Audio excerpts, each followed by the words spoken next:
Welcome to today's podcast. I am joined by Gregory Cook, a guide, a mentor, a storyteller, founder of Mod Movement, a coaching platform to help humans reach optimum performance, executive functioning skills, human relating skills, really centered and rooted in conscious relationships, on helping humans that identify as being neurodivergent, as well as the field of somatic kink. Gregory is a former active duty Marine who has lived on 5 continents, has traveled the world, has spent time immersed in indigenous tribal cultures in the Amazon, has danced throughout Spain and other Latin American countries, and is now here in Chicago cultivating conscious community. Gregory's field of work really fuses understanding trauma-informed approaches to guide humans throughout their journey of up-leveling and healing. He is really focused on helping individuals who do identify as being neurodivergent or having PTSD.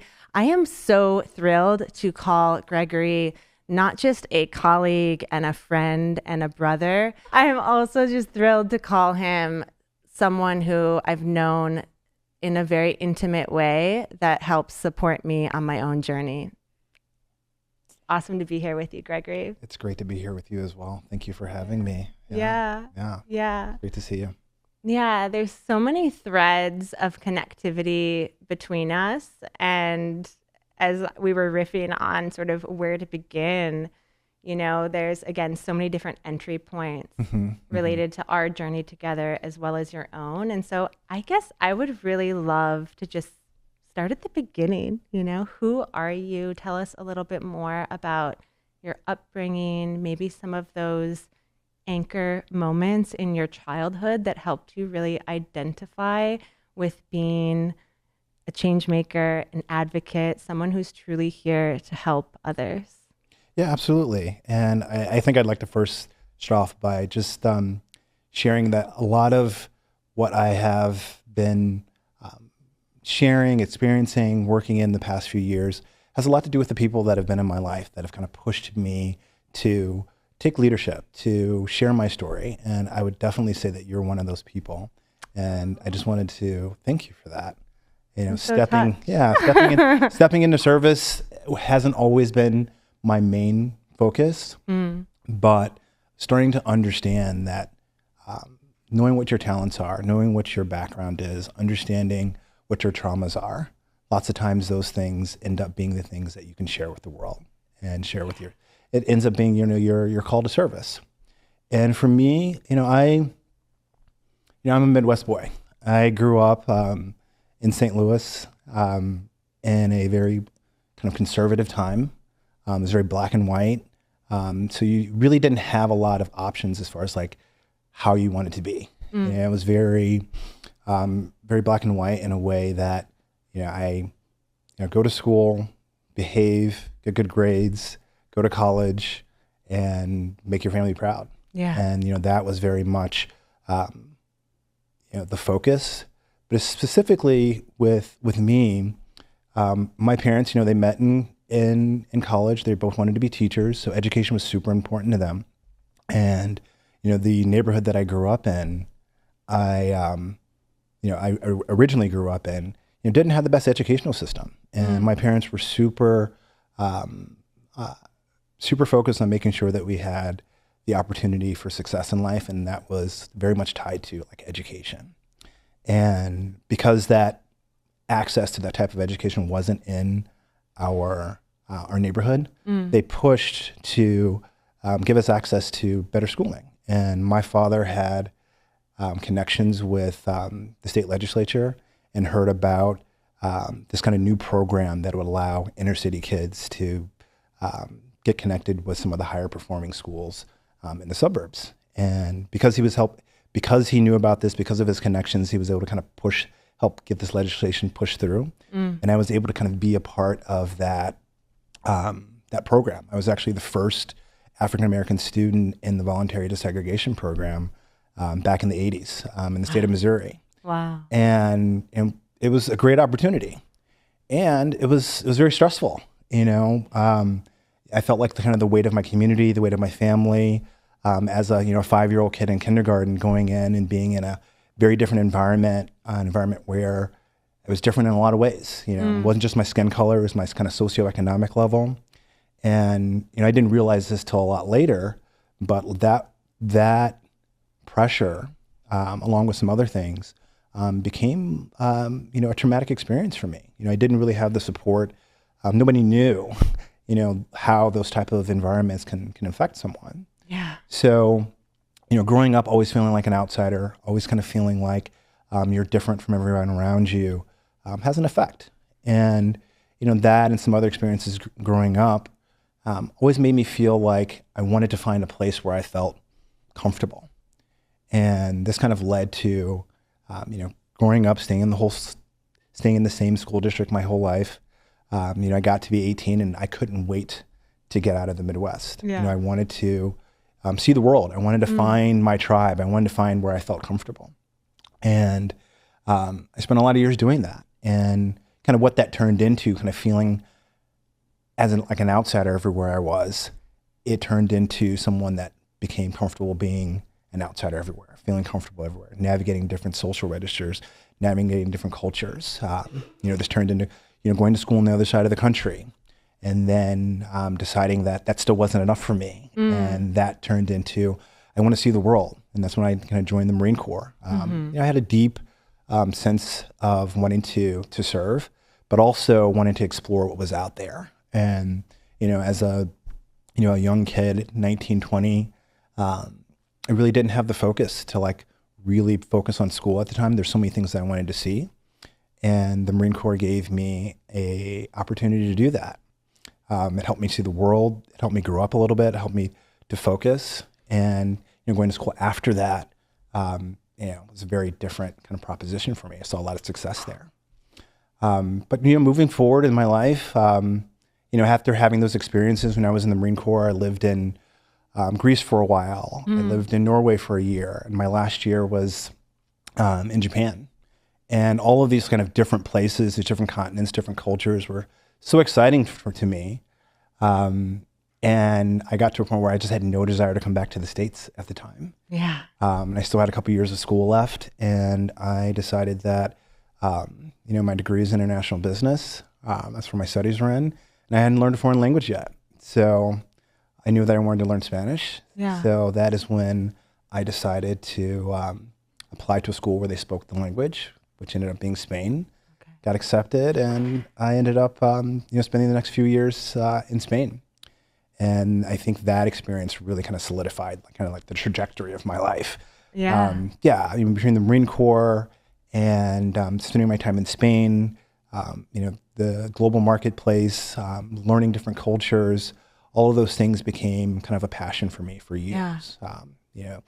To make a long story short, that turned into a passion for Latin dance. It turned into let's just slow down a little. I love this. Because there was a lot there. And first and foremost, I just really want to honor you for being vulnerable and sharing about the struggle of feeling like an outsider, right? And understanding that you were given this opportunity at a very young age to propel yourself into the educational system that would provide you with, again, more opportunities and deeper resources that would accompany you throughout the rest of your journey. And it sounded like you knew that at the time, as young as you were. You understood, wow, this is such a privilege to be going to this school.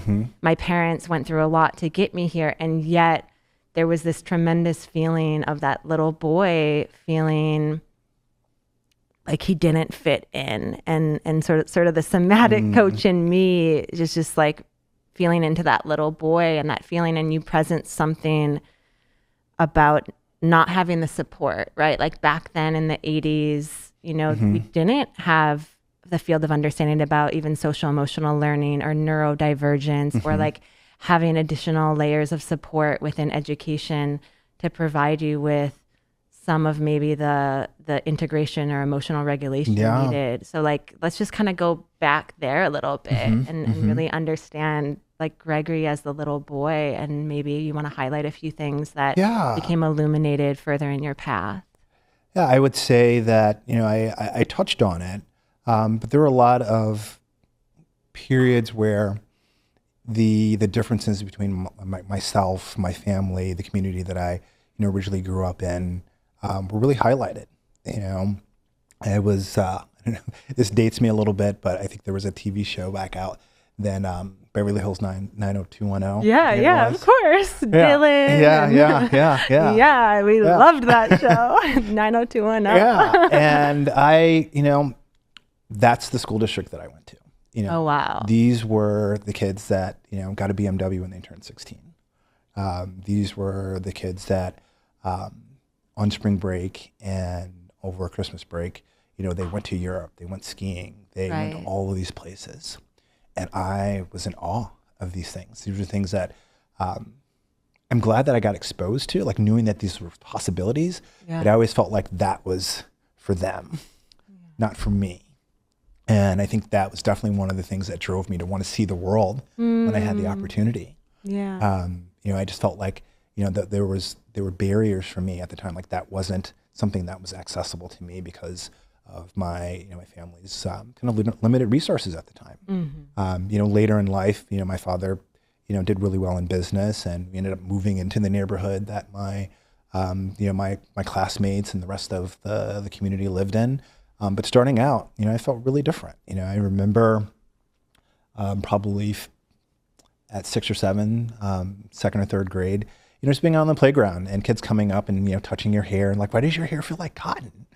And, I still remember that today. And, you start to kind of see at a young age how kids are programmed by their parents. Things that they say, that they didn't learn that themselves. They didn't read that in the book, but, saying certain things that, that were, race-based or hatred-based, you can kind of feel that. And I think the last thing that I would share about like that experience is like when I did move into that community, walking home from school and being stopped by the police and them asking me, what am I doing in this community? I'm like, I'm walking home. Wow. But, so just, those are definitely things that kind of really stood out, that kind of highlighted the differences, and not really having someone that I could talk to about these things.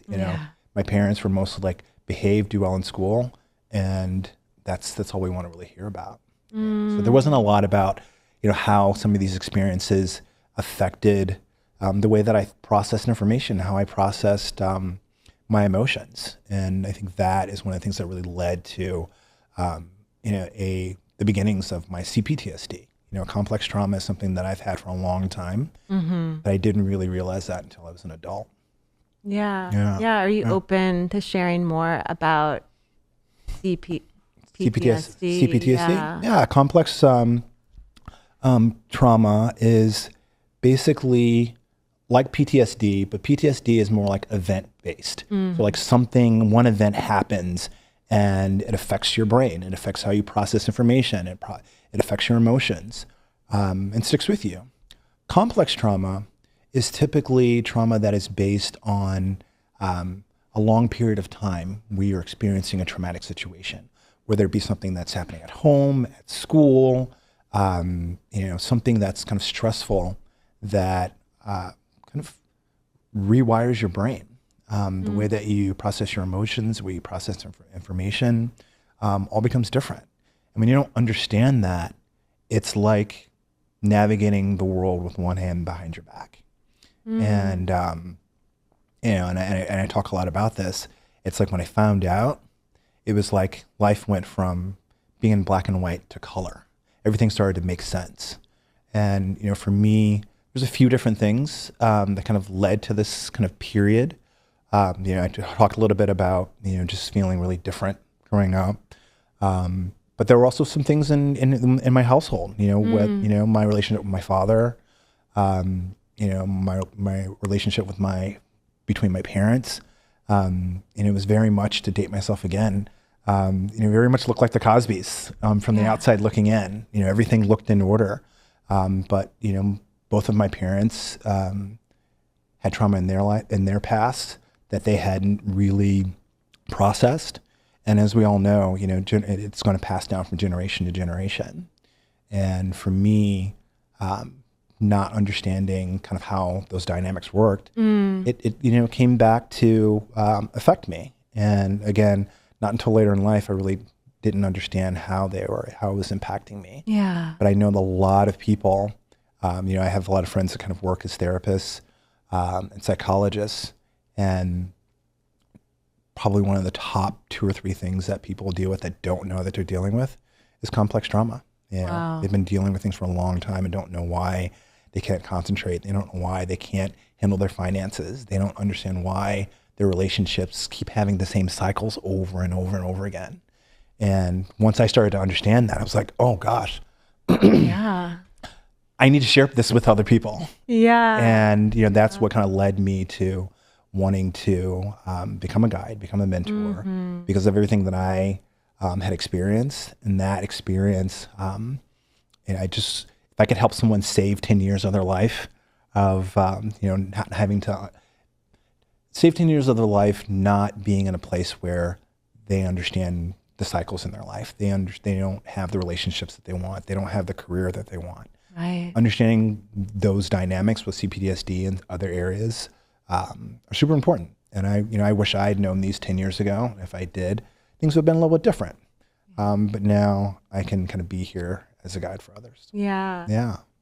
Well, I love that you have experienced so much related to understanding your own healing journey, right? There's been so many different modalities. You mentioned different therapies, but kind of illuminate us a little more and color it in. Like, how did you learn more about your complex PTSD, but then also what sort of modalities did you experience that really helped to create new pathways or recognitions of some of these patterns? Yeah, it's been quite a tapestry of experiences. We love the tapestry. Yeah. I would say, you have a lifetime of experiences and you learn things here and there. But I would say that maybe 10, 12 years ago, I was coming out of a marriage that was very much impacted by a lot of things that I didn't learn about until much later.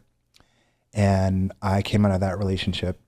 It was a very conservative relationship. I didn't speak a lot about this, but, I, grew up fairly religious, not super religious, but as I got a little bit older, looking for community, looking for connection, I became a part of a pretty conservative Christian church in school. And, that laid some ideologies and some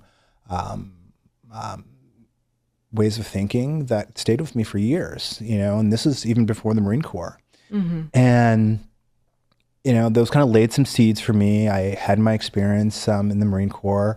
And then when I came out, I got into a place where I was like, okay, it's time for me to settle down. And I've had all these different experiences and relationships, but maybe it's time to kind of do it God's way. Okay. And I love the air quotes around God's way. Yeah. And what is God's way? God's way means waiting until you are married to have you're talking specifically about sex. Yeah, about sex. Yeah. So you were like, I am interested in this woman / in love with her, and yet I'm not going to be intimate with her. I'm going to wait. Yeah, we made this decision to do it God's way. Wow. Yeah. And that was a kind of a commitment that we made. I was like, okay, it's time for me to settle down. It's time for me to, devote myself to this relationship. And, this is what I was taught. Like, this is the way that you have a healthy relationship. And did all the things, was very active in our, local church. I was really active in ministry, teaching. I've always kind of been a teacher. Yeah, wait, didn't you have a small sector of your life where you were a youth minister? Yeah. It wasn't a youth minister, but it was like we hosted Bible studies at our house. Wow. I helped in the men's ministry, helping men that struggled with pornography, helping men that struggled with addiction. That was something that, I felt called to do even then. And I think that it was, great work to do. I just felt like later on, felt like the foundation of it, like the only way that you can, be healed is through Christ, was something that I felt was limiting, I would say. But to make a longer story shorter, that was the relationship that I was in. And, we devoted ourselves to kind of doing the relationship in a kind of a conservative way. And, we met and probably, we got engaged after a year. We were married at 18 months. And I pretty much found out everything I needed to know about my relationship on our wedding night. Wow. Yeah. We were great friends. We were great partners. And there just wasn't the... it wasn't that. It wasn't. Yeah, there wasn't the erotic match. Yeah, the energy. Yeah, the energy didn't flow in that way. Yeah. And I thought it just been a while for both of us. Sure. But a week passed, a month passed, and after a while, I was like, I'm not even interested. I was like, maybe I just don't even like sex anymore. And by 6 months, we were in counseling. By 18 months, we were like, we can make ourselves miserable for the rest of our lives, or we can decide to maybe go a different direction. And so within 2 years we had decided to kind of go our different directions. So I went from this conservative relationship for 3 years to dating a professional dominatrix. What? Within a few months. Wow. Like the pendulum went from one extreme to the other. And I like to say I lost my innocence in that relationship. It was exhilarating. It was exciting, and it was super toxic. It was a really toxic relationship. But at the same time, this is a person. This relationship is a relationship that introduced me to plant medicine, and introduced me to breath work, and introduced me to several different types of yoga. At the same time, almost losing my life a couple of times in this relationship. It was really in some ways like kind of a rock bottom moment for me. And the relationship ended, but the seeds of like healing were still there. And as I mentioned, I had become part of a plant medicine community while I was in this relationship, and this community led me to South America. I spent several years going back and forth from LA. I was living in LA at the time, to Colombia. This little town, Barbosa, outside of Medellin, where this beautiful community where I would go, and I would sit in ceremony. And really started to understand the frequency and the vibration of all the things that were happening in my life. Really understanding the traumas in my life, really understanding healing in my life. And I would go, and part of the path would get unveiled to me.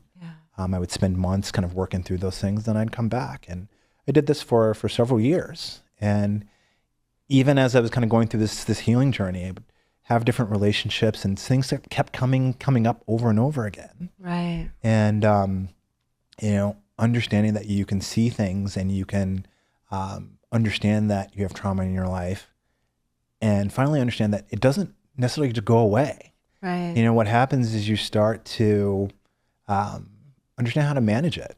Understand how your mind works, understand how your emotions work, why you have the emotions that you have. And once you start to understand those things, you can start sharing those things. And being able to like really understand yourself and share that with a partner, that in relationship is where, for me, the real healing comes. Like being able to be seen and accepted by your partner, and being loved through those things. Because I think for me, a lot of what I've been dealing with from an early age is not being accepted, not fitting in. And being in a relationship with someone that accepts you at your core, for me, that's where healing happens, and that's where the most deep intimacy is. You talk about universal intimacy. That's what. Comes Ooh, for me. I mean, again, there's so many threads that you're weaving here in this epic and exquisite tapestry of your life journey. And so before we go into sort of intimacy and relationships, I do want to kind of go back a couple of points that you mentioned on the journey of healing. You mentioned obviously plant medicine work, a little bit of breath work, yoga, all of those modalities. Is there regarding plant medicine, because I think listeners are curious, everyone has a different understanding of the field. Are you open to sharing a little bit more about what some of those medicines were and what it really means to sit with medicine, right? Like you and I can talk about it in a way because we have a shared kinship around it. But for those that are listening that may be curious, can you just color that in a little bit more? Yeah, I would say that for sitting with a lot of the sacred plant medicines, the teachers, there are many different ways to kind of access the knowledge, the healing, the experiences that at least that I was looking for. And there's some ways that aren't as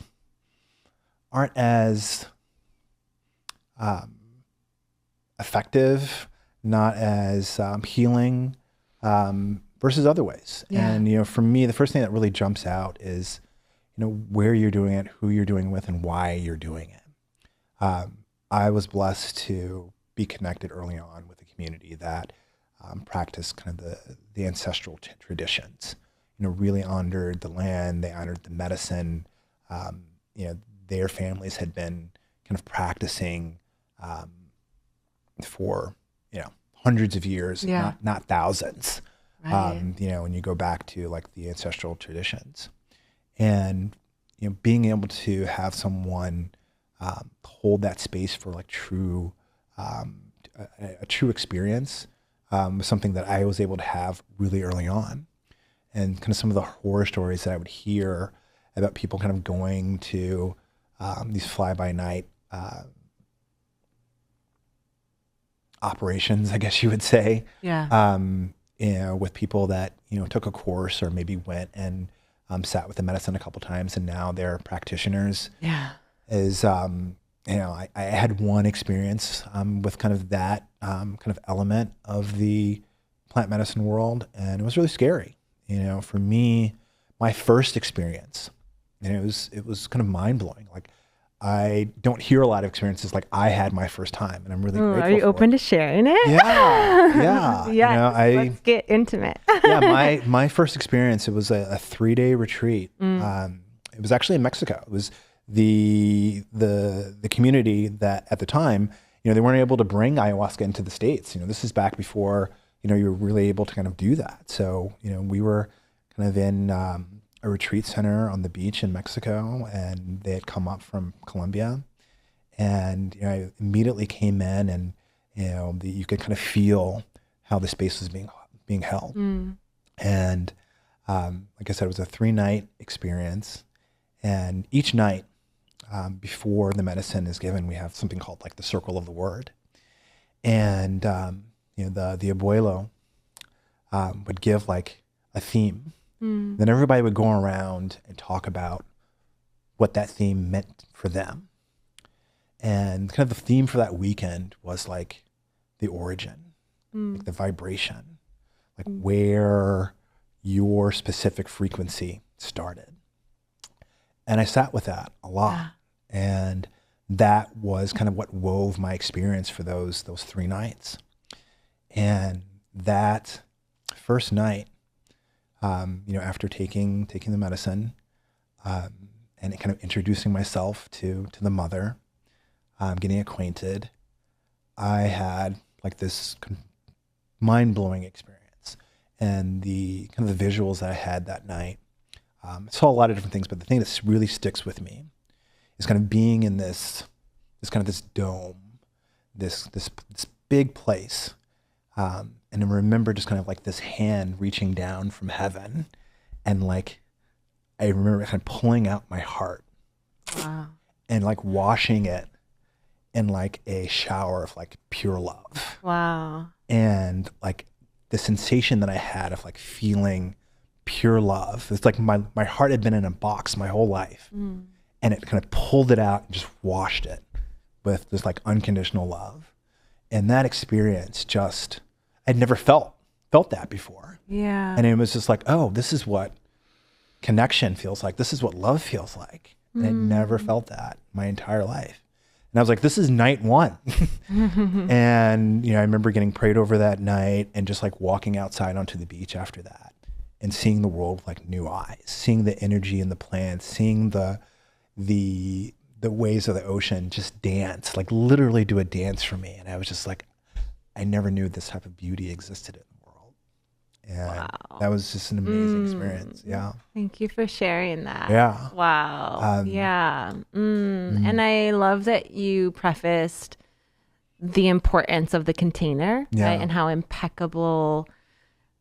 containers must be held impeccably in order for you to feel safe and for the integrity of the container to be there so that you can have a journey like you experienced. Yeah, right? the shamans were there dancing and chanting and, walking through the space. They, they wear these special beads that like makes these sounds when you're walking through, and it sounds like, water rushing over rocks, and you just like hear that, and it just makes you feel safe. Like, that you're in a container that is being held, like you said, impeccably. Yeah. So that led into like two more really profound nights. The second night was kind of an introduction to the spirit world. I met my guides that night.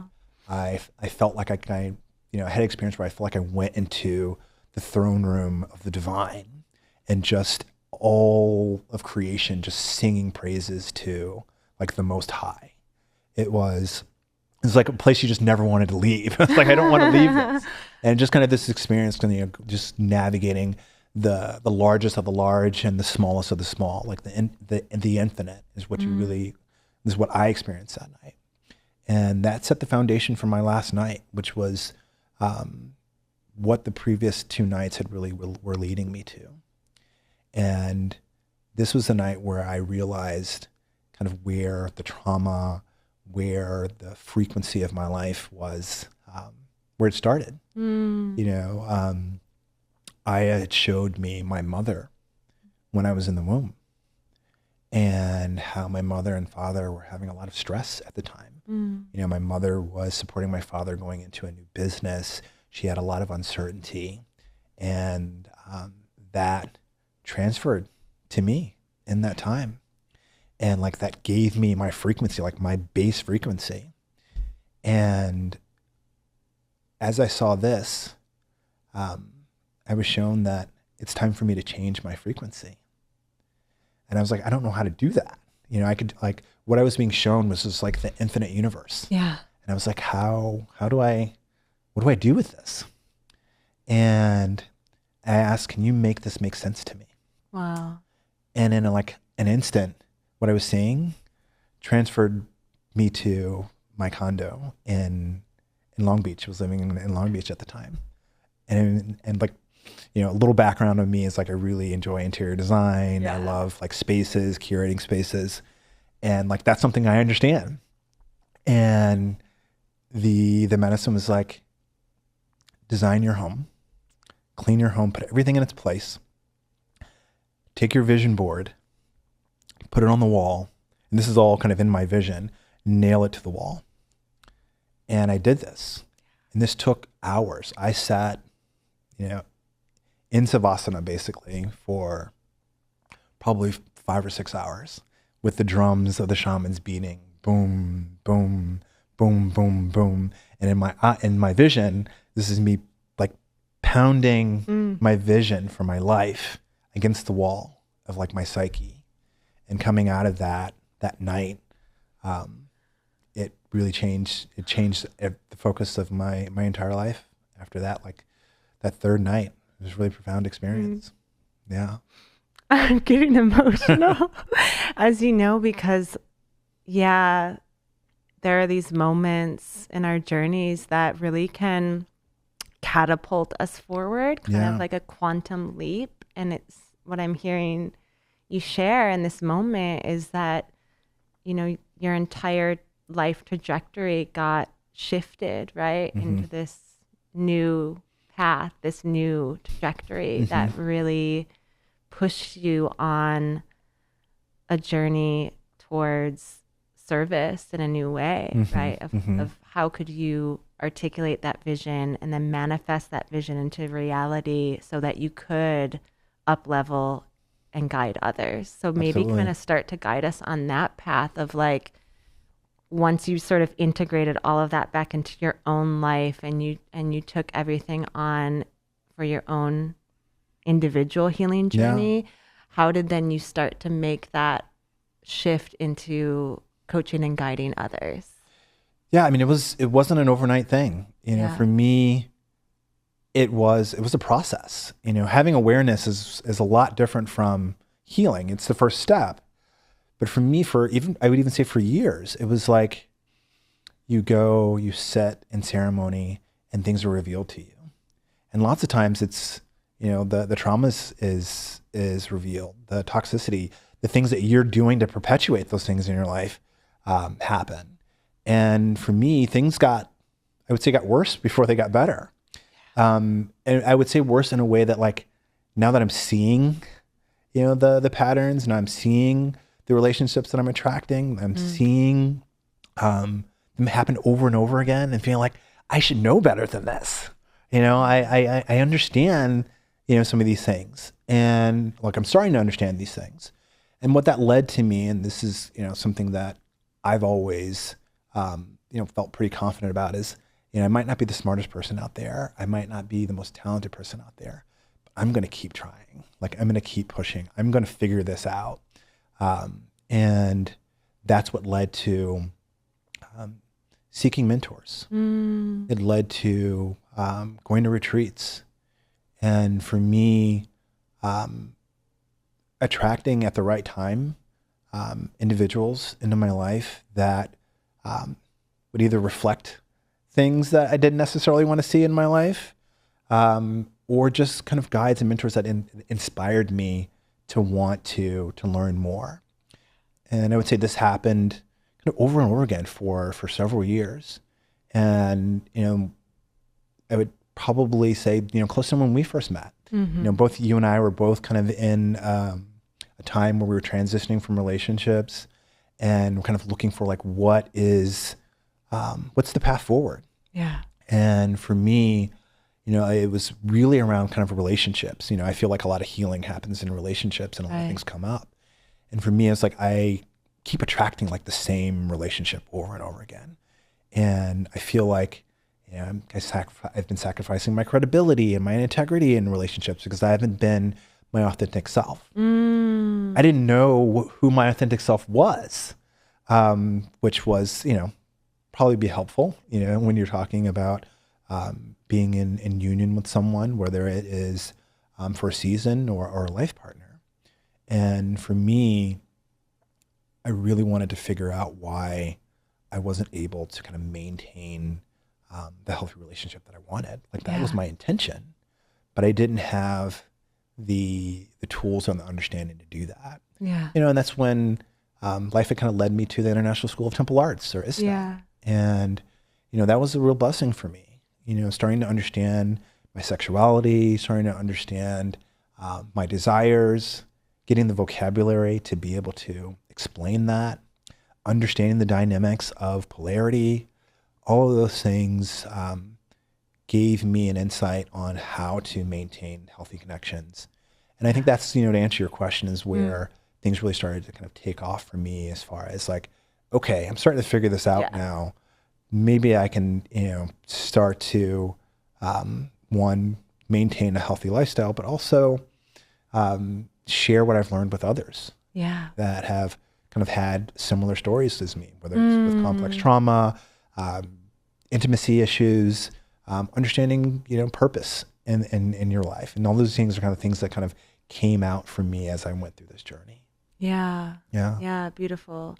I love that you presence relationships as also being a critical part of the healing journey. I think it's really easy for us as humans to kind of blame relationships, like, oh, that's the problem, whether it's that person or that situation. Even if you have the awareness to identify the pattern, like you said, I have daddy issues, or I have a pattern of magnetizing this type of person because I'm perpetuating a cycle of trying to heal generational trauma, right? Even if you're aware of it, it's like a lot of people's response to that is like, okay, well then I'm not going to be in relationship, and I'm going to be single, and I'm going to work on myself and my sovereign self and my individual healing journey. And while I really honor that, I also think that we're potentially doing ourselves a disservice by staying away from being in relationships, being in a situation with another individual that could be a mirror, a reflection,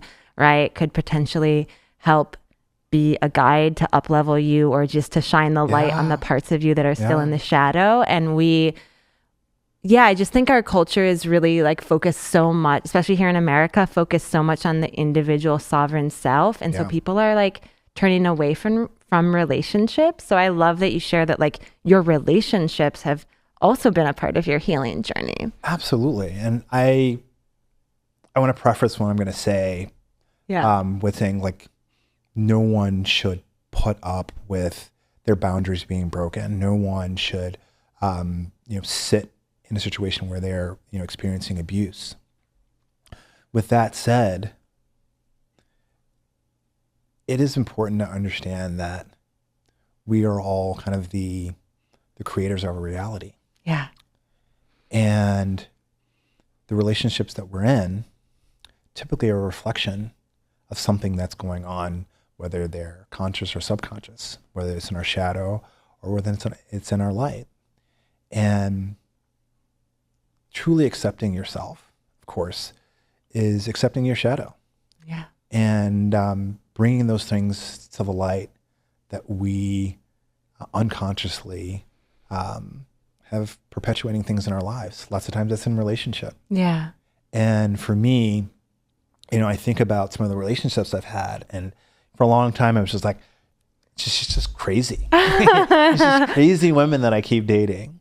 And, when you talk about like Jungian psychology, I love this quote. It's like, until we make the unconscious conscious, it's going to ruin our life, run our lives. Yeah. And we're going to call it fate. We're going to think things are just happening.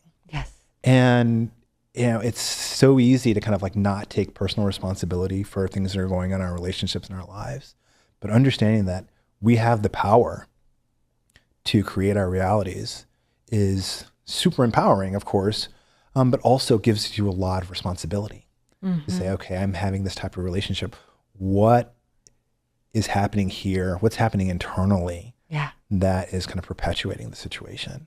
And when I realized this, I started, of course, to take responsibility for the types of relationships I was having. Yeah. And overnight understanding this started to change the type of relationships I had, because I wasn't thinking of them as toxic. I was thinking of them as opportunities for healing. Yes.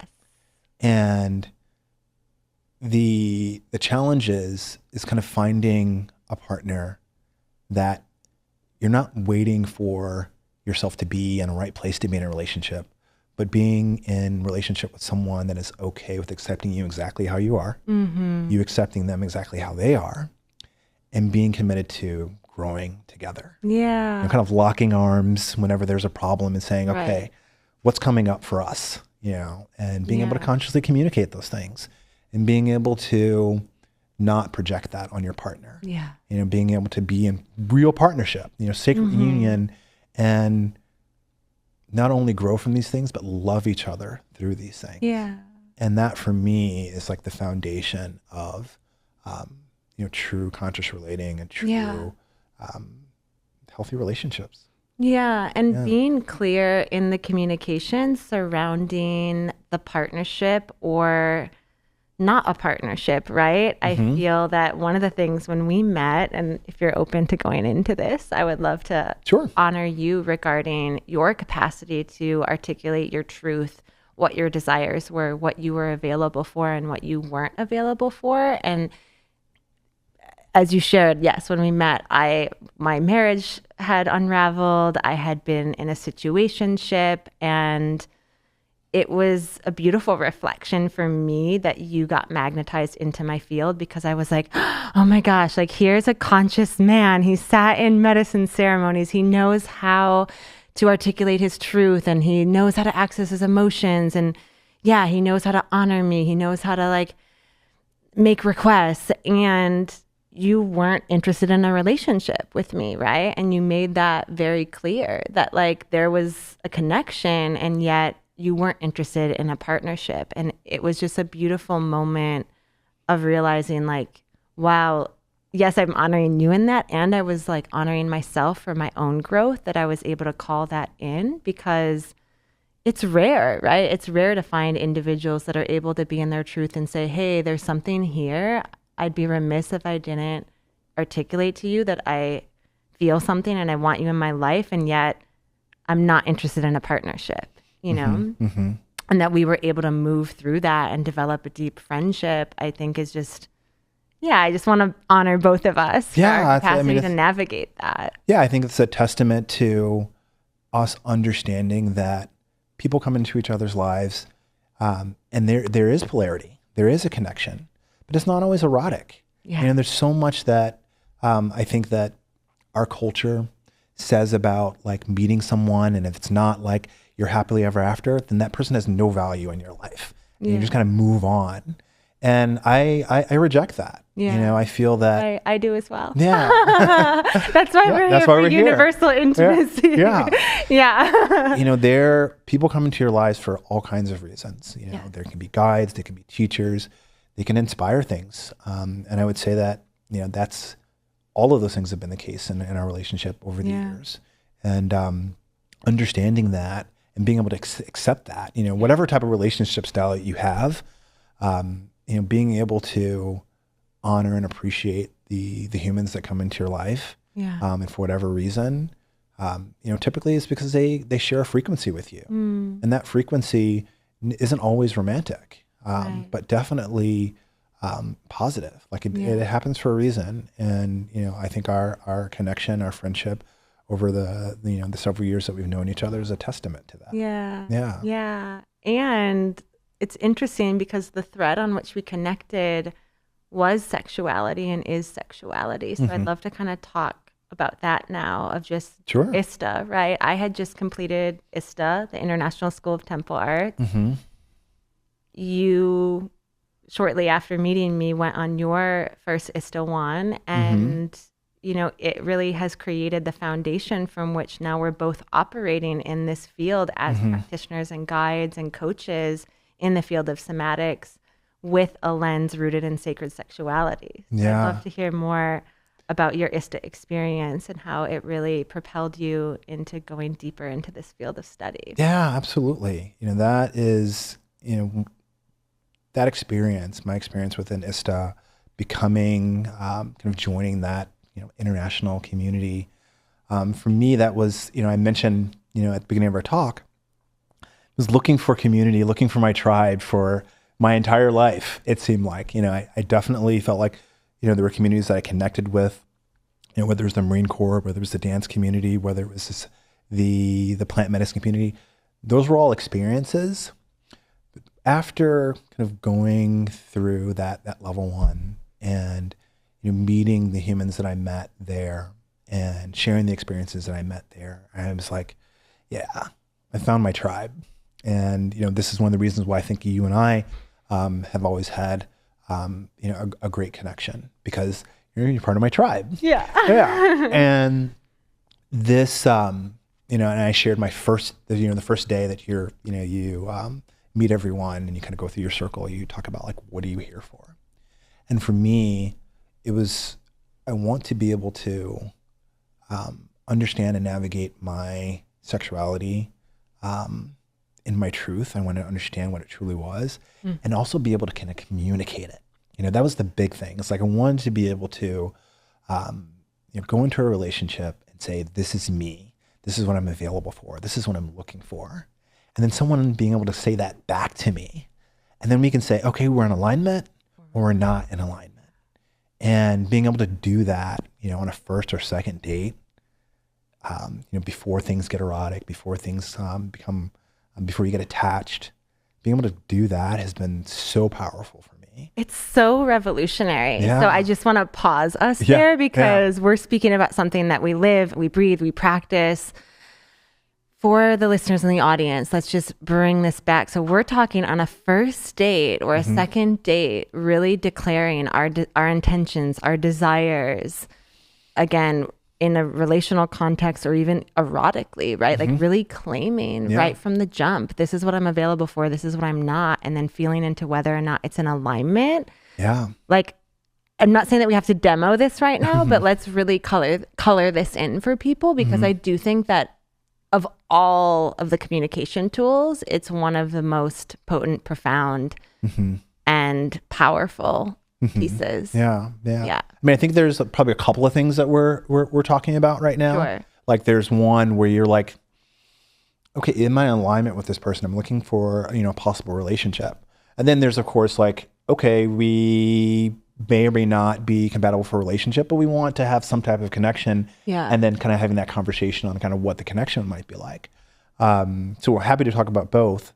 But what I was kind of specifically talking about when I started kind of explaining kind of where I was at was, I feel like a lot of people, their approach to dating is they have like this wish list of things that they really like, want to have in a partner. And, it might be 10 things, it might be 20 things. And, it's great. And even if you have like 4 or 5 of those things, you can kind of build a relationship on. I think that one of the things that people are remiss in doing, that I know I was for a long time, is having that list of like red flags, no-goes, these things that I feel like that's infinitely more important. And the reason why it's important is because even if one of these things on like the no-go list or red flag list is there, then it's not a relationship. Like this is like, you truly understand what you're available for. And if there are, integrity issues, lifestyle issues, if you like avocados, I just can't date you. Love avocados, more like tomatoes. That's a silly one. Yeah, it's silly, but whatever it is. Yeah. And kind of understanding, are these things in alignment or not in alignment? Yeah. And like really digging into those questions on the first or second date before things get physical has been a game changer for me, because I know that, I've struggled with being a nice guy in the past. I've struggled with, kind of going too fast to get physical. And then once that kind of step has been taken, I feel responsible now. And now I feel like for the feminine. Yeah, for the feminine. Yeah, absolutely. Emotions, you've gone there and you don't want more than this, and I totally get that. And for me, again, going to ISTA and understanding how to kind of explain those things, how to share where I'm at has been super, super important, and has changed the landscape of like my relationship arcs, whether they're short-term connections or something more long-term. Yeah. Beautiful. Yeah. Thank you for sharing that. Yeah. Absolutely. Yeah. And I guess I was touching upon more what we call the spread conversation or the RBDSM, or my version of it, which is ideas for bliss. To really claim in each and every touch point and moment, again, whether it's a date and a one night stand. That's a funny term. I sound like I'm in college, but like, you go on a date with someone, you're like, okay, I'm magnetized to you, I'm erotically connected. I know I want to become intimate, but I'm not looking for a relationship. Like, I want to normalize that that's okay, right? And versus I want a partner, a life partner. I am dating because I'm calling in a life, we would say calling in a life partner, not like looking for a long-term relationship. Making space There's for a that. difference in that. But the point of this is that we get to claim through our intentions, and our desires that, and be in our truth. And then if it is a match, right? Like if I'm on a date with a man and I'm no longer dating, I'm in a partnership, just to be clear on that. But when I was in the field of dating, like, okay, we're out at a bar or at a restaurant, things are feeling good. We go back to his place or mine, and then we sit down, and I would say like, okay, I want to have this discussion with you. Like, what are your intentions, right? And it's like the intention could be, well, I want to have a good time. I just want to have fun. Or it could be, I want to get to know you better. I have a deep desire to connect with you, to feel your body on mine.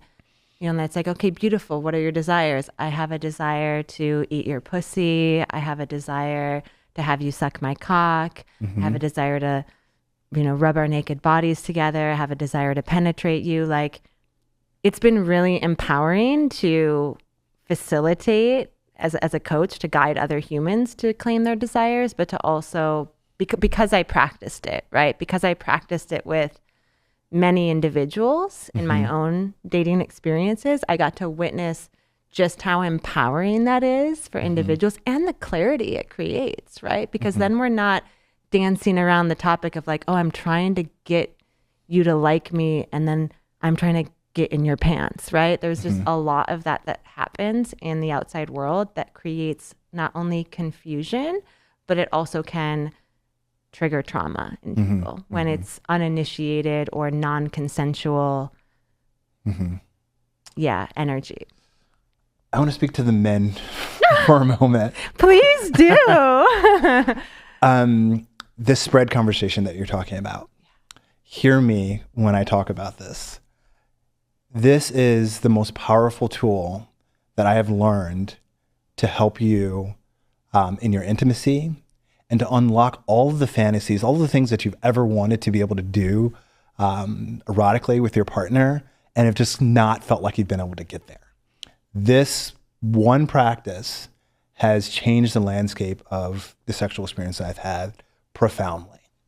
And the spread conversation, you talk about the masculine, you talk about the feminine, and as someone that typically flows in my masculine, especially in relationship with the feminine, it's my responsibility to create a container. And in that container, it's taking the lead on this specific conversation, the spread conversation. It's an acronym for safety, for preferences, for relationship status, for emotions, aftercare, and deciding, desires, fears, and boundaries. And, not going to go through all of them in detail, but what I have... State them again one more time, sure, a little bit slowly. What is the spread? The spread. So, of course, it is an acronym for the Safer Sex Conversation. The S stands for safety. Safety involves sexual health and history. Exactly. And if you are going to have penetrative sex, condoms. Yes.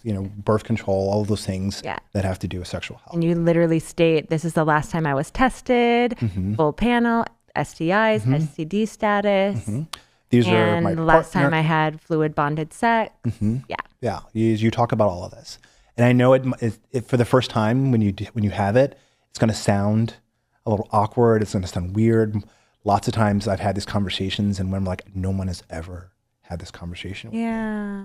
It makes us feel super safe. And like, here's a man that is in integrity and taking responsibility over something, instead of, again, the normal energy is men are just trying to get into our pants, right? And so we're constantly feeling that frequency of just taken advantage of or objectified, or like they really don't care about who we are as humans. So keep going. Sorry. Yeah. So, we can kind of go through them. But to your point, as I was sharing about, kind of taking the lead as creating a masculine container, when the conscious masculine steps up into the conscious masculine, it allows the feminine to soften. It allows the feminine to relax. And as I was mentioning before, everything you want as a man, as far as connecting with your partner, is going to happen when the feminine is in surrender, when the feminine is relaxed, feels safe. The amount of energy, erotic energy that can flow in that state is unimaginable. It really is. Yeah. And just to preference, obviously we're referencing gender in a heteronormative sense, but it really in queer relationships as well, and non-binary folk and trans folk, like these energetic dynamics of polarity are true regardless of gender. There's always an alpha and omega, a yin and a yang. That's what creates magnetism, just like the minus and a plus of a battery, right? Like you have to have somebody in the doing and the acting and somebody in the receiving. Yeah, absolutely. Great point. Thank you for clarifying that. Because I know, I speak from my perspective a lot, but I'm talking about masculine, feminine, just the dynamics, not necessarily whether you're in a female body or a male body. So thanks for sharing that. So yeah, sexual health. You talked about it. And then you go into preferences. Like, what is your sexual preference? What is your current identity? I feel like sexuality is definitely fluid. So it's good to talk about it. It might be one thing this year, it might be something different next month. And is this also the space in which you discuss like sub-dom dynamics? I think that could be the later on sub-dom dynamics when you're talking about desires, fears, and boundaries. But preferences could come up there when you're talking about like, what your sexual orientation is. Do you prefer men? Do you prefer women? Do you prefer both? I think you could talk about kinks there as well. Yeah, sure. So you talk about that. Another super important part is the R, relationship status. This for me was probably one of the most challenging things when you're talking about navigating non-monogamy. Whether you're monogamous or non-monogamous, like, just because you're not in a relationship and you're dating a lot of people doesn't necessarily mean you're non-monogamous. And some people, if you are non-monogamous, don't want to date monogamous people, even if they're not in a relationship.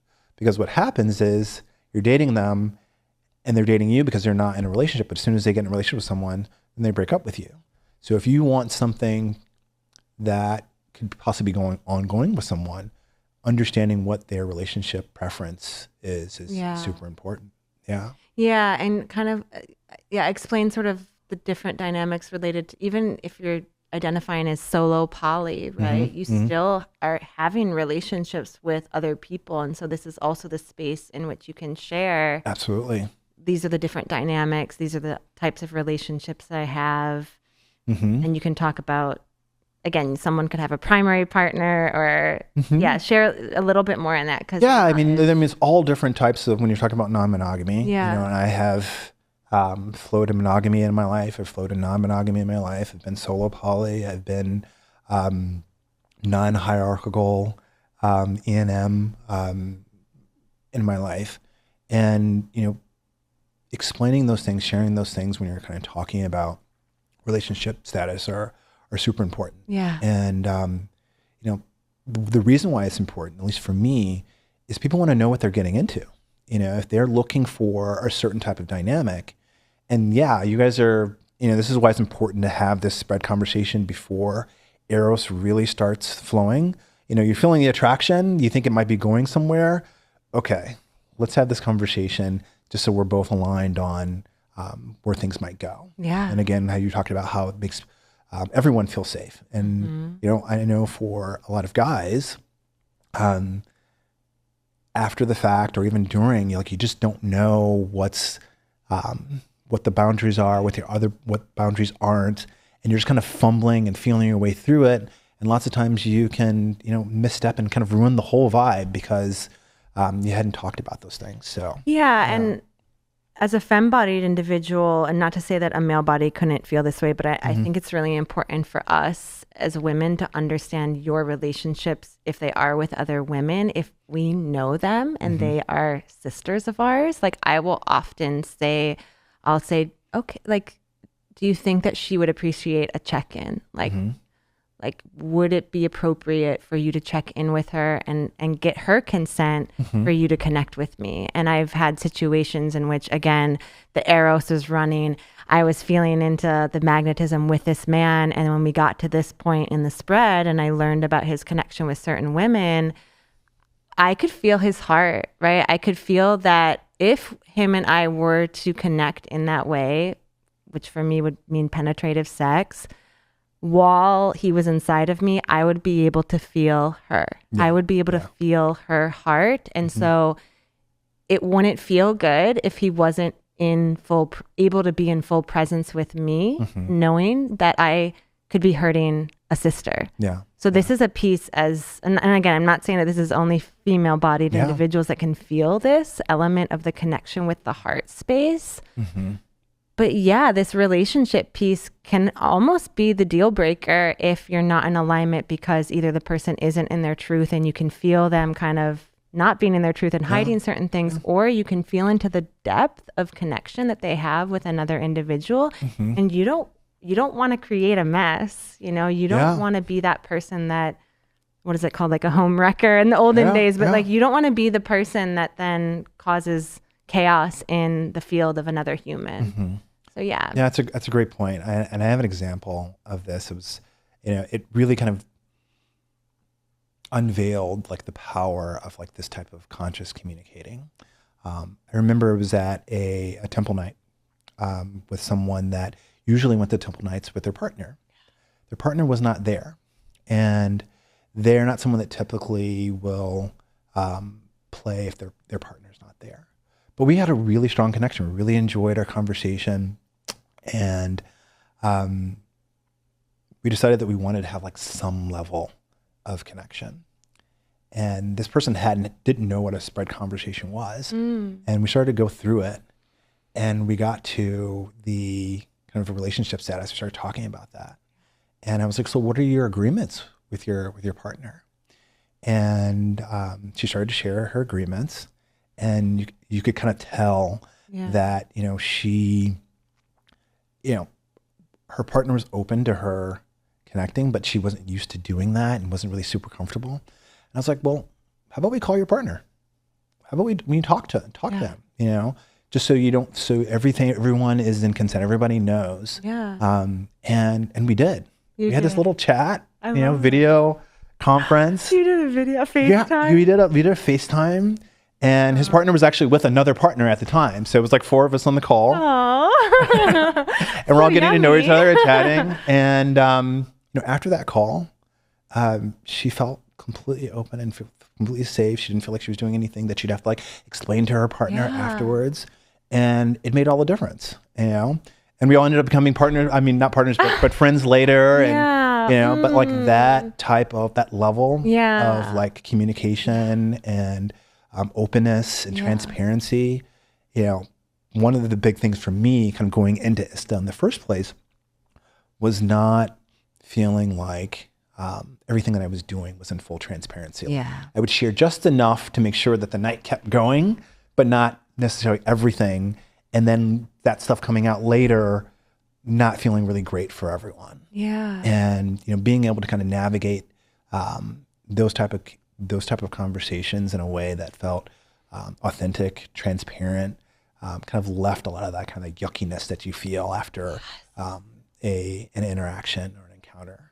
Yeah. Thank you so much for sharing that. Yeah, what a juicy, yummy experience. And I think it really, my hope is that, this information proliferates in a way that people can start to not project distortions surrounding open relating or conscious relationships or E&M or all these fields, because I think a lot of people are moving throughout the world either fantasizing it, thinking like, oh, it's just people that want to fuck other people all the time, or they're judging it and thinking that, oh, these are just people that are, have high sex drives and they just want to screw around. And the truth is like, no, like we are really deeply emotionally driven individuals that like want the best for everyone involved. And so that check-in, like being able to talk to this woman's partner, and then like you said that he was with another partner as well, like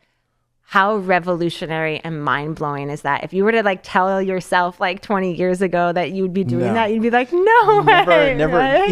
Even 5 years ago, I wouldn't have imagined having a conversation like that, and it being like, it's really something that's normalized for me now. Normal now, it's completely normal. I mean, and you can feel in your nervous system, like you said, or in her nervous system as well, like how much more open and relaxed. And we know that if you want a woman to be in her fullest surrender to orgasm and have the most epic, blissful experiences erotically, she has to feel safe to surrender, right? If you were playing with her, if you were connecting with her and you hadn't had that conversation, you know that in the back of her mind and in her heart and in her body, she would have been like, oh my God, my partner is going to be so upset. And blah, blah, blah. So like the fact that you eliminated that, I'm sure resulted in a much more pleasurable experience. Yeah, absolutely. And then, having that understanding of the relationship dynamics for myself helps me navigate and honor her relationships. And again, for you, like all that self-talk, all that kind of not being present because you don't know what the future holds or what's going on with your partner, and all of those things that, kind of distract from really having a beautiful moment with with someone. And of course, that leads into the next part of the spread conversation, after understand, the relationship status is emotions. Like how, if we are going to have a connection tonight, if we're going to have an experience, like what does that mean for you? What are your expectations? Are we a couple now? Are we connected now? Are we friends with benefits now? Or is this just tonight? And whatever you guys agree on is what it is. Yeah. There's no expectations, there's no stigma when you're having these conversations. Like, what is your truth? Yeah. And being able to share that, one, helps for the whole experience, but also helps everyone to be kind of aligned, and not the next day or a week later, I'm like, well, I thought it was going to be this, or why does this person keep calling me? It was just supposed to be tonight or that night. Right. So I'm curious on that one, if you don't mind elaborating. Yeah. Again, being a man, and obviously you're having these spread conversations predominantly with females, right? Whereas I was always having them with men. So I'm just curious. Where it's really interesting when you're having them in a group setting. In that emotion piece, are women in their truth? Because I can reflect upon my own experiences with women and our people-pleasing mechanisms, basically telling you what we think you want to hear versus being in our truth. So we'll say, oh yeah, I'm here to play. I just want to connect. But deep down, we want a more profound, intimate, emotional connection. We want a relationship. So have you found that women have often not been in their truth in the moment? Yeah, I think it's run the gamut. And I think that more often than not, they are. I think that, setting the intentions for the conversation kind of calls people to presence, calls them to consciousness. So even if they wouldn't normally be in their truth, it kind of calls you to this self-accountability. It's just like that tone. Like standing in a masculine conscious container, it calls the feminine to consciousness. Yeah, and you're modeling it. Yeah, you're going first, so you're modeling. Yeah, and it's interesting because you can imagine that. Again, I'm in a female body, but I'm very often in the masculine, right? Whereas I'm leading my potential male partner, so I'm modeling this to them, and I'm just in my truth. And so, it's just it's like a fun thing to talk about because I don't get to really receive the reverse. But you're right. Now that I think of it, we're always modeling it, and then you're right, it calls them into the presence and to truth. Yeah. And then one of the reasons why I say this is so profound is it's great to have this conversation with someone that's had it before. Yeah. But I would say the majority of time when I've had these conversations with people, they've never had a conversation like this before. It blows them away. It's just are you for real? I know, right? Really? It's amazing, right? And literally, I was telling my girlfriend about this. I had a dating profile shortly after my experience at ISTA. And at ISTA, we they write down the spread conversation on a cannot run your own vertical energy. Please swipe left. We start using that language. You know what I mean? And it definitely filters for, definitely the audience that you're looking for. Yeah. But I remember taking a picture of, the day that we did the spread conversation, we learned about it. I took a picture of it and I put that as one of the pictures on my profile. And I would say that the majority of the comments that I would get on my profile were the spread conversation. Women were just I've never seen anything like this before. And they were literally they would screenshot it and send it to their girlfriends. Wow. And I mean, all right, so keep going with it. So the A, aftercare, super important. Yeah. Aftercare is sexy as fuck. right? It is sexy. Let's talk about aftercare. Woo! And I think it'd be sexy, but I also think that it continues to create a safe container. Because everybody kind of understands. I mean, there's like immediate aftercare. Like, are you spending the night? Am I calling you an Uber? Are we sleeping in separate rooms? Do you want to stay? Yeah. You know, all like kind of understanding what those things are. Because if you wait till like after, then it doesn't feel genuine. No. Yeah. I remember so many times in my journey of sharing sacred life force energy with men, and they would get up to leave, you know, whether it was 1 a.m, 2 a.m, 6 a.m, and I would create a story about that, of like making it about me, right? Making it about like either A, they didn't have a good time, B, they didn't like my hair or my breath or the way we had sex, or like they didn't want to be my boyfriend. And the truth is that probably the majority of the time they had to leave to take their dog out, or because they had to wake up early to go running or for work. But if you never had that conversation and you didn't know that, then as women, we create that story in our minds. So yeah, the aftercare piece was huge for me when I was single, because, you know, even if they were like, aftercare, oh, I'm fine, I don't need anything, I would be like, you know, like create the closure. Like, okay, yeah, I need to leave at 2 a.m. because I have to go home and let my dog out, or like I can't spend the night because I have a test in the morning, or whatever it is. It was like, okay, boom, and then right there it creates the conscious closure, so that I am not spinning in my mind thinking, why doesn't he want to spend the night with me? Yeah, right? Yeah, that's a great point.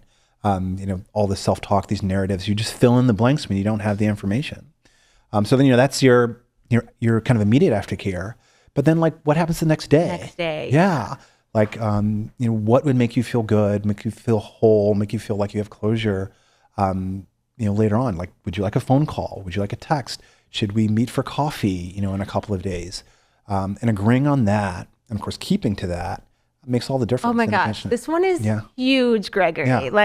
Again, there's a thing called ghosting. Like, there's a thing called having sex and then not talking to the person the next day. And this hurts people, right? So that simple act of sending a text or a quick phone call to check in, it means everything to the other individual. But again, we have been disempowered because our culture perpetuates this laissez-faire funness around casual sex. So people think like, oh, that person's fine, we had a good time, I don't have to ever talk to them again. And then we don't realize like the trauma that we could be causing this individual simply by not reaching back out. And it can be as simple as, again, like you said, like I would say something like, you know, I would just love a text the next day.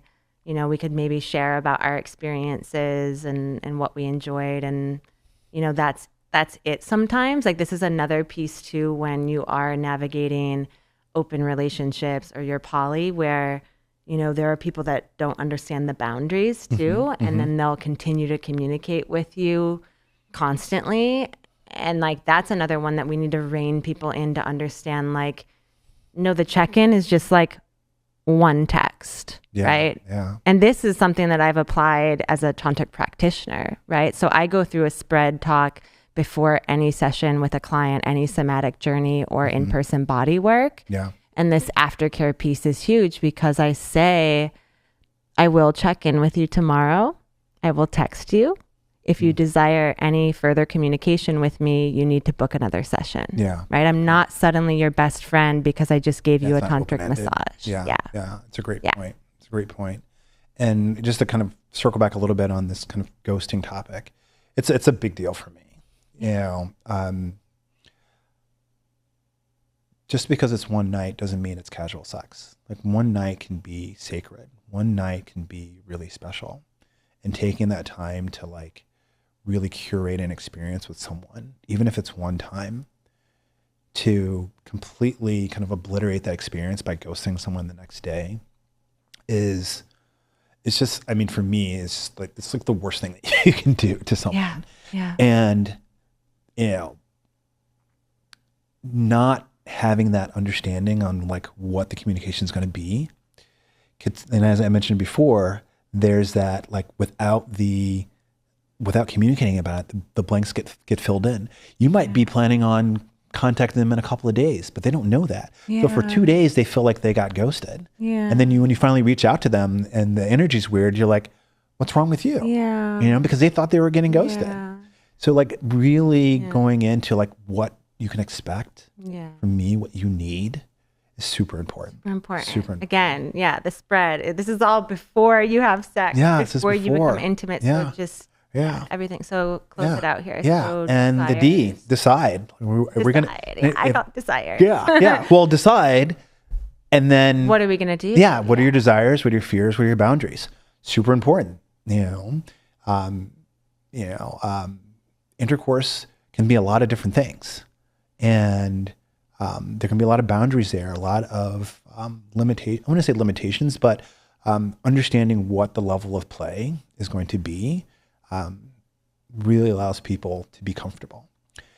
Someone saying that, hey, I'm only open for oral tonight for whatever reason. Maybe they're on their cycle, on their moon, and sharing that beforehand, as opposed to feeling rejected, like, oh, I didn't do something right, so now we can't go any further. No, this is a limitation, or I have an agreement with my other partner.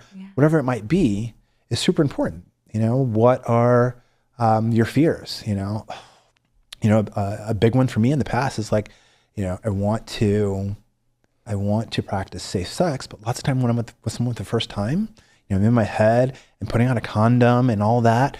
Sometimes it takes me a while to get ready. And then being in my head about that makes it worse. So being able to presence the fact that, sometimes when I'm with someone for the first time, I need a lot more foreplay. Yeah. And being able to communicate that as opposed to powerful. Yeah, as opposed to like not being able to communicating that, and then you just like get in your head, and then it's just like this kind of perpetuating issue, and then it can ruin your whole night. There's so much pressure on the masculine to perform, be erect, and it's really important to presence with authenticity and vulnerability, that pressure, and whatever we can do as your partner to help you in that, instead of making you feel some type of way like it's not happening fast enough. Or, I'd say, guys, do yourself a favor, presence that. Presence it. Yeah, presence it. And then you guys can work together on it. Yeah. Because now it can be a really sweet moment of deep intimacy, right? Yeah. You don't want her instead thinking, of stress and anxiety and stories. The story she's having is he not into me. There's no. This is normal. This is like, I know my body. And we can partner together for this experience.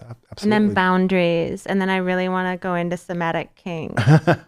Boundaries are, pretty self-explanatory. What are the things that you are available for and not available for? And, the big part of that is just being open to express those. Yeah. And sometimes it's like, I could be available for this, but I want to see how I feel. So let's talk about it as we progress. Or this is not on the table tonight. And being able to share that not only makes brings everyone into alignment, but also doesn't make or it limits kind of awkward interactions and conversations once the arrow starts to flow.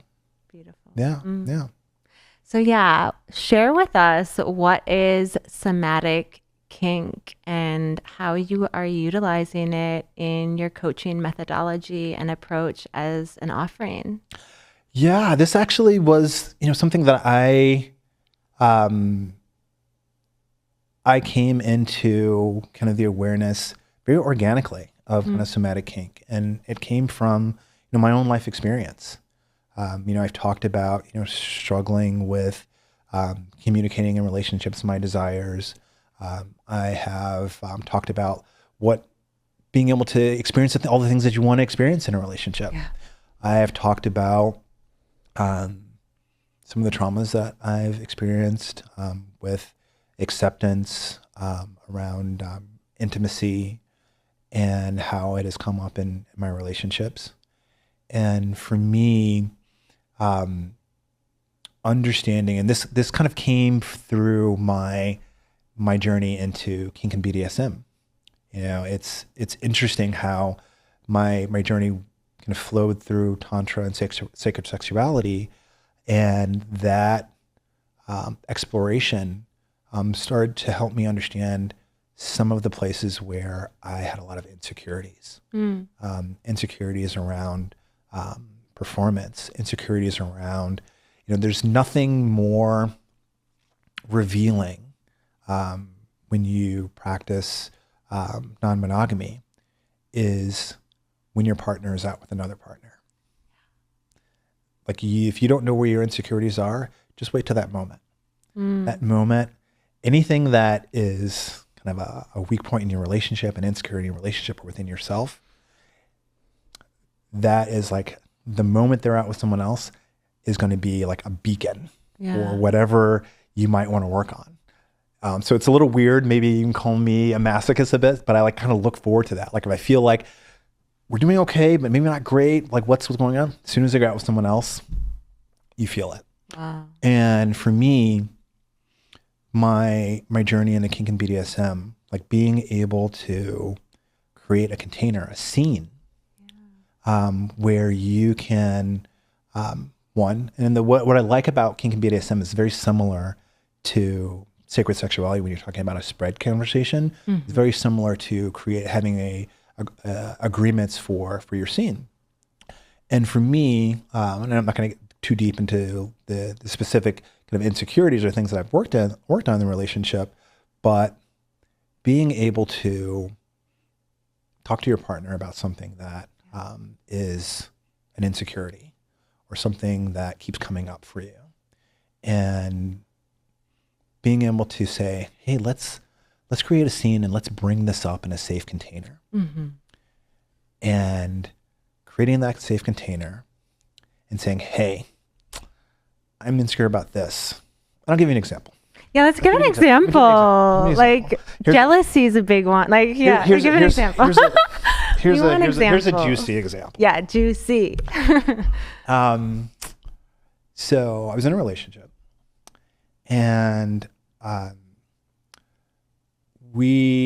this relationship went really deep, really quick. It got really juicy really quick, and like we did all the things. And one of the things that we really like to enjoy every once in a while was anal.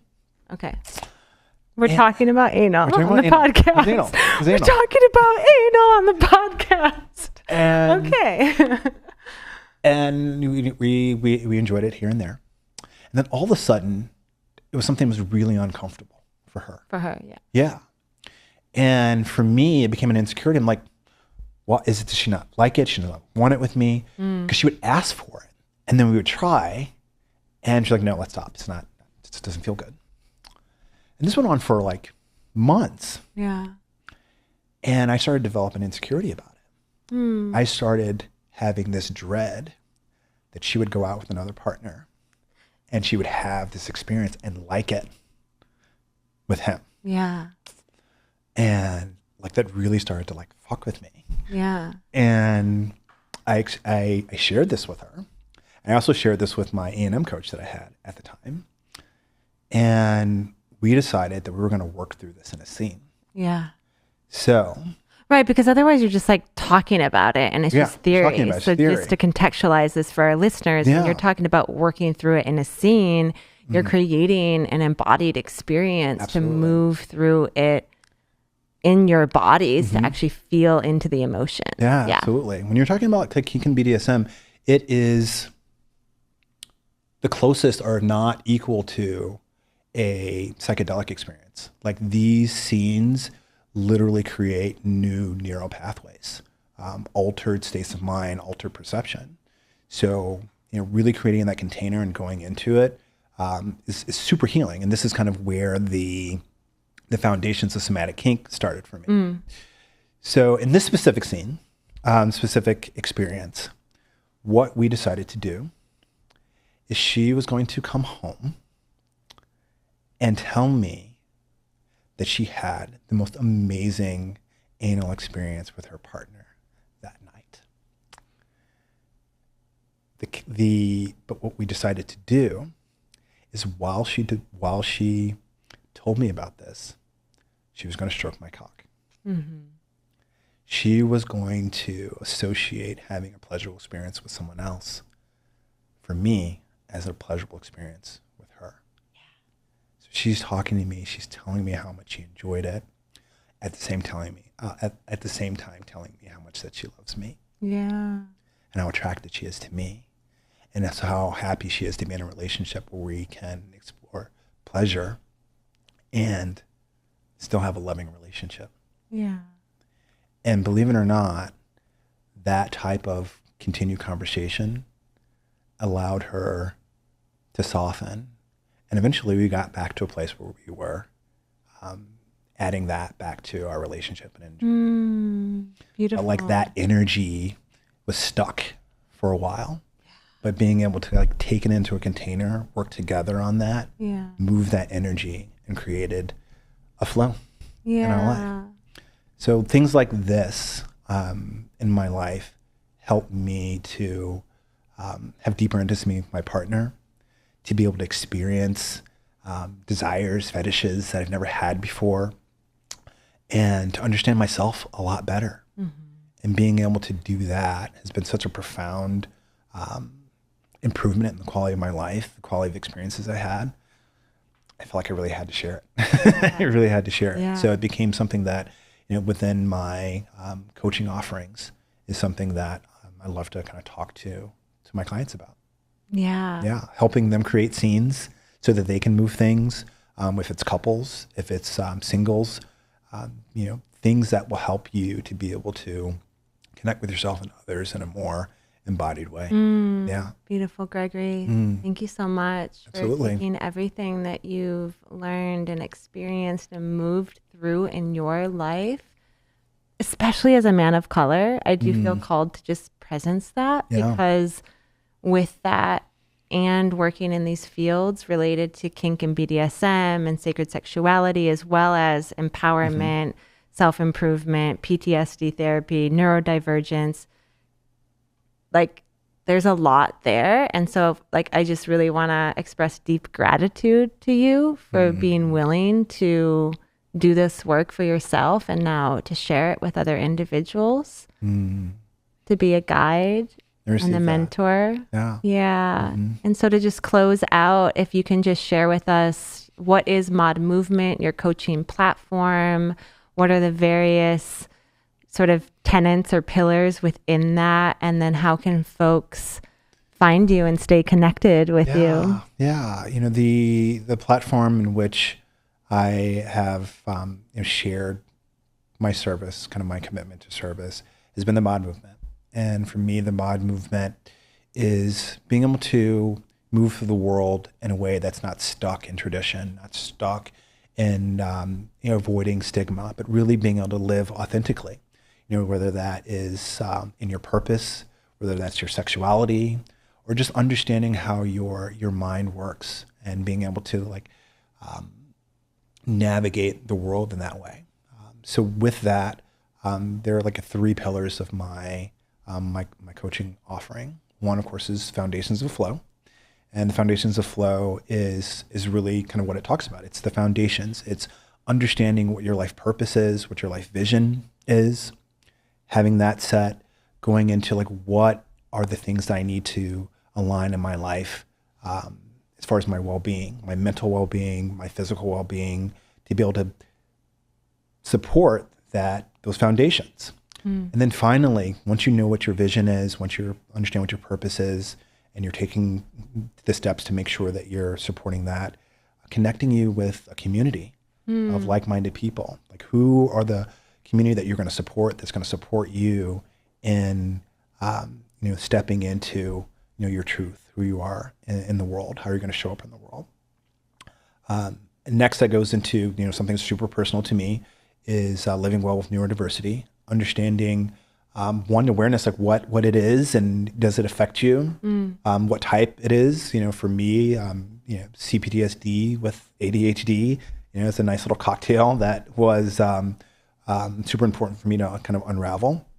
And then tools to manage it, managing, understanding how your mind works, simple things like the 2-minute rule. If it's something that you can do within 2 minutes, do it now. Don't wait till later. And then, if not, the whole world, everything's going to pile up on you. And those tools have been revolutionary for me in my life, and being able to kind of share, just practical tools to help you navigate the world in your life has been something that has been really helpful for my clients. And then, of course, what we just talked about, Somatic Kink, sharing my journey, what I've learned, and helping other individuals, other couples to have deeper intimacy, to understand themselves better, and to have the sex lives that they've always wanted to have has been something that's been really rewarding for me, really exciting. And it's something that I am really grateful that it's kind of become something that I've been able to offer. So, the platform that's the easiest place to find me, see me, what I'm talking about, is Gregory Lives Well on Instagram, and themodmovement.com. Movement is MVMT. Okay. Of course, with Mod. And that's where you can find me. Absolutely. Lovely. And my last question I ask all of my guests is, what is universal intimacy? For me, great question. I think we touched on it a little bit before. But for me, intimacy really is connecting with others without barriers, without the shadow, without the secrets, understanding who you are, and being able to do that with your partner and everyone else in the world is what universal intimacy means for me. Beautiful. Thank you again, Gregory. Thank you for being a friend, a brother, a guide, and for being willing to share your medicine and magic with the collective. It's an honor and a privilege. Thank you for having me. Yeah.